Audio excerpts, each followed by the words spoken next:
સંખેશ્વર ખાતે વિનીત વિહાર જૈન તીર્થધામ ધર્મશાળાનું બાંધકામ નિયમ વિરુદ્ધ થઈ રહ્યું હોવાના આક્ષેપો બાદ નવો ઘસફોડ સામે આવ્યો છે, જેમાં ફરી એક વખત કોન્ટ્રાક્ટરની બેદરકારી ભર્યા દ્રશ્યો સર્જાયા છે। 7 માળની જે બિલ્ડિંગનું કામ થઈ રહ્યું છે તેમાં કામ કરી રહેલા શ્રમિકોને કોઈ જાતની સેફટી આપવામાં આવી નથી, જેવા દ્રશ્યો આપ અત્યારે હાલ જોઈ શકો છો। 7મા માળે કામ કરી રહેલા શ્રમિકો હેલ્મેટ વગર જોવા મળ્યા છે, તો સાથોસાથ શ્રમિકના પગમાં શૂઝ પણ નથી, ત્યારે કોઈ અનિચ્છનીય ઘટના બને તો જવાબદાર કોણ તેવા વગેરે સવાલ ઊભા થવા પામ્યા છે।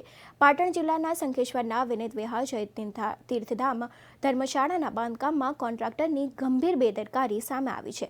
કોન્ટ્રાક્ટર દ્વારા ચાલતા કામમાં મજૂરોને કોઈ જાતની સેફટી આપવામાં આવતી નથી, ત્યારે કોઈ અનિચ્છનીય ઘટના ઘટે તો જવાબદાર કોણ? જ્યારે કામ કરી રહેલા મજૂરો મીડિયા દ્વારા પૂછવામાં આવતા આ ઘસફોટ થયો છે। કામ કરી રહેલ શ્રમિકોએ જણાવ્યું કે અમને સેફટી શૂઝ કે સેફટી ગ્લોવ્સ આપવામાં આવ્યા નથી, ત્યારે તંત્ર એલર્ટ બની છે કે શું યોગ્ય વાહી કરશે કે કેમ તે જોવાનું રહ્યું।